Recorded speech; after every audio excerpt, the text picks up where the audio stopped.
Rupu and রাজ চ্যানেলের পক্ষ থেকে তোমাদের সকলকে অনেক অনেক স্বাগত। আশা করি তোমরা সবাই খুব ভালো আছো আর আমিও ভালোই আছি। এখন বাজে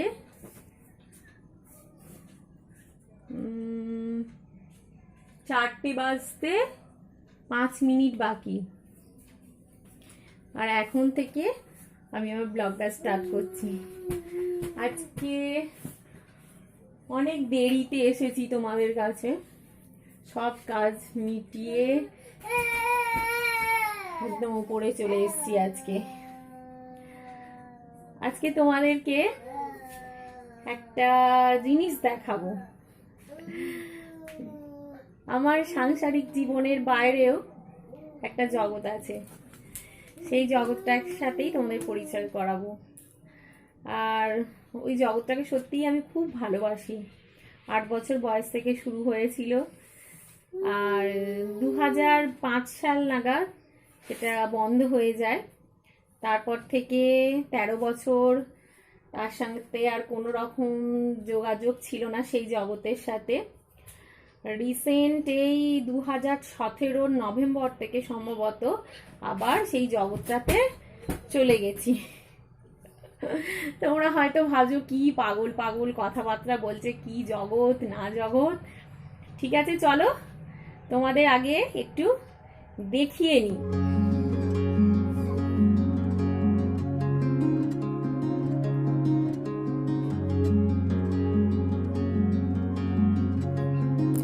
এখানে তোমাদেরকে দেখাচ্ছি রূপুর আর আমার কিছু ট্রফি। এগুলো আমরা বিভিন্ন জায়গা থেকে অ্যাচিভ করেছি। এগুলো হচ্ছে আমরা যোগাসনের সঙ্গে যুক্ত, রূপু আর আমি যোগাসনের সঙ্গে যুক্ত। রূপুর খুব একটা বেশি ট্রফি নেই এখানে, এই ট্রফিটা রূপুর। আর 2017 সাল থেকে 2020 সাল পর্যন্ত এখানে ট্রফি রয়েছে, সেগুলো আমার অ্যাচিভ করা। আমি কোনোভাবেই নিজেকে জাহির করছি না, আমার বলতে খুব ভালো লাগে, আর তোমরা বন্ধু হও বলেই তোমাদের সাথেও সেটা শেয়ার করছি। আমি ডিস্ট্রিক্ট লেভেল, স্টেট লেভেল এবং ন্যাশনাল লেভেল, এই 3টে লেভেলেই যোগাসনের যে কম্পিটিশন হয় সেগুলোতে পার্টিসিপেট করি। মোটামুটি সব জায়গা থেকেই ট্রফি আসে, খুব একটা ভালো পারি না, আর যতটা পারি করার চেষ্টা করি। আর 2020 সালে লাস্ট কম্পিটিশন করেছি জানুয়ারি মাসে, ওখানে ফার্স্ট পজিশন এসেছিল, একটা স্টেট লেভেল কম্পিটিশন হয়েছিল। তারপর থেকে আর কম্পিটিশন করিনি, আর লকডাউনের জন্য সবকিছু বন্ধ হয়ে গেল। এখন আর সেইভাবে কোথাও কম্পিটিশন হয় না, অনলাইনে কিছু কিছু হয়। আর তারপরে রাজ হলো, সিজারিয়ান বেবি, এখন বেশি প্র্যাকটিসও করতে পারি না, তাই এখন টুকিটাকি প্র্যাকটিসের মধ্যে দিয়ে যাচ্ছে। রাজ এখন সবে 10-11 মাস হয়, মোটামুটি 1 বছর 1.5 বছর না হলে প্র্যাকটিসটা না করাই ভালো। একটা টাইম ছিল, খুব কষ্ট করে শিখেছি। একটা টাইম ছিল যখন একটা কস্টিউম আর 20 টাকার জন্য আমার স্টেট খেলতে যাওয়া হয়নি, খুব কষ্ট লাগে। কিন্তু রূপুর বাবা সাপোর্ট করেছে। প্রথম দিকে এসবের কিছুই সুযোগ ছিল না আমার। রূপুকে 3 বছর বয়স থেকে যোগাসনে ভর্তি করেছি, আর তখন থেকেই আবার শুরু করেছি। আর তোমাদেরও কিছু ডেমনস্ট্রেশন, কিছু যোগা টিপস আমি আমার এই ব্লগিং চ্যানেলে দেবার চেষ্টা করব, আর আশা করি তোমাদের ভালোই লাগবে। ঠিক আছে, এখন আর ব্লগটা কন্টিনিউ করছি না, আবার কিছুক্ষণ পরে দেখা হবে। রাজ রূপু এখানে বসে রয়েছে, খেলা করছে ওরা। ওদের একটু শোয়াই দেখি, আর নিজেও একটু রেস্ট করি। সকাল থেকে তোমাদের সাথে দেখা হয়নি, অনেক কাজকর্ম ছিল, সময় পাইনি আসার। এখন এলাম, আর তোমাদেরকে আমার মনের কথা একটু বললাম। এখন রান্নাঘরে চলে এসেছি। এখন ঘড়িতে বাজে এই 6:30 বাজছে এখন। রান্নাঘরেও একটা ঘড়ি লাগিয়ে দিয়েছি, তার কারণ হচ্ছে রূপুর বাবা সকালবেলা বেরোয়, তাই টাইমটা মেনটেন করতে হয়, সেই কারণে রান্নাঘরেও ঘড়ি একটা লাগিয়ে দিয়েছি। আর রান্নাঘরে চলে এসেছি। আজকে কিছু রান্না করব না। আজকে রাতের ডিনার কিচ্ছু রান্না করব না, তার কারণ হচ্ছে কি, আজকে একটা কালী পুজো বাড়ি নেমন্তন্ন আছে আমাদের সবার। তার মধ্যে আমার দেওর যাবে না, ও কোথাও নেমন্তন্ন বাড়ি যায় না, আর আমরা সবাই যাব। রূপুর বাবাও একটু তাড়াতাড়ি চলে আসবে, তো কিছু রান্না করব না। ও কিছু একটা কিনে এনে খেয়ে নেবে বলেছে। তবে করব এখন একটু দই বসাবো, তার তোড়জোড় করছি। সকালবেলা পিসি শাশুড়ি, তোমাদের দেখাই, পিসি শাশুড়ি এইখানে হাঁড়িতে দুধ রয়েছে, প্রায় 1 কেজি মতো দুধ হবে, দুধ দিয়ে গেছে পিসি শাশুড়ি। পিসি শাশুড়ি পাশেই থাকে, আমার ননদ আর পিসি শাশুড়ি দুজনেই বাড়ির কাছেই থাকে। আর ওদের গরু আছে, গরু নতুন বাছুর হয়েছে, তাই দুধ দিয়ে গেছে অনেকটাই দুধ, 1 কেজি কি তার বেশি হয়তো হবে জানি না, অনেকটাই দুধ দিয়ে গেছে। সেই দুধটা কি করব, ওই দুধটা তো আর কেউ খাবে না, তাই একটু দই বসিয়ে দেবো, তারই তোড়জোড় করছি।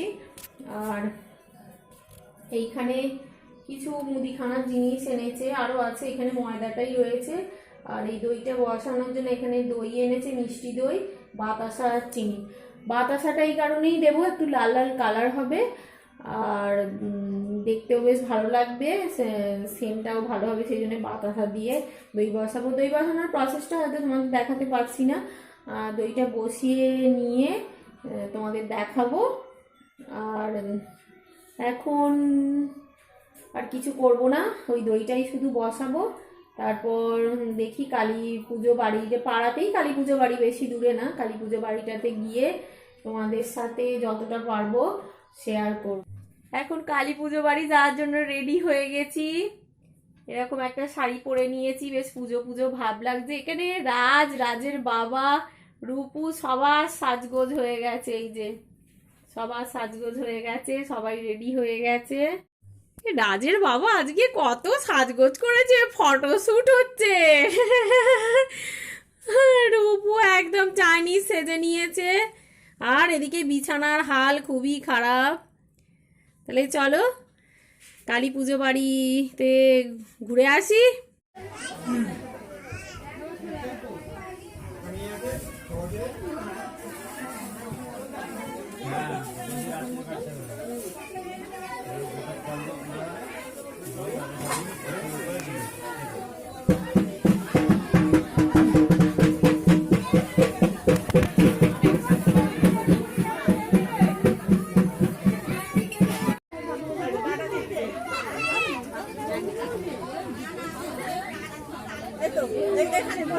ফুচকার মাথা তুলতে হবে না, এখানে বসে।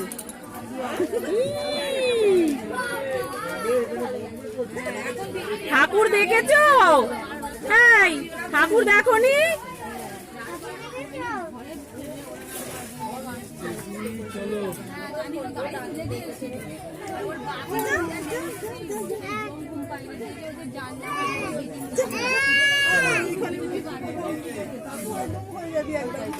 যখন লাইট ফাইট জ্বলছে তখন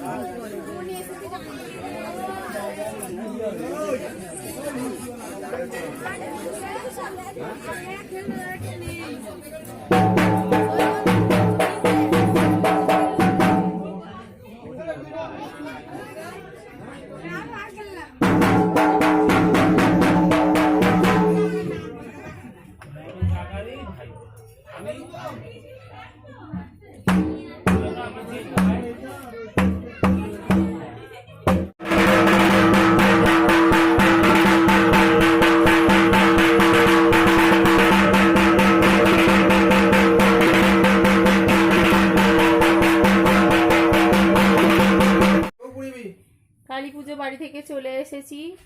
রূপু এখনো জামা কাপড় ছাড়েনি, আমি সব জামা কাপড় পাল্টে ঝড় আসছে? হ্যাঁ, আর আমাদের সবাইকে উড়িয়ে নিয়ে চলে যাবে। উড়ে চলে যাব, রূপুর কথা মতো আমরা উড়েই চলে যাব, সেই দীঘায়। দীঘায় গিয়ে পড়বো। ঠিক আছে, তারপর সাঁতার কেটে চলে আসবো। হ্যাঁ, ঠিক আছে, ফালতু কথা বকে যাচ্ছে, আর কথা বাড়াচ্ছি না। আজকের ব্লগটা এখানেই শেষ করে দিচ্ছি, আর একটুও এনার্জি নেই। ততক্ষণ তোমরা সুস্থ থেকো, ভালো থেকো, আর সাবধানে থেকো। লাইক কমেন্ট শেয়ার করো, আর সাবস্ক্রাইব করে দিও। আর তাহলে আজকের মতো টাটা।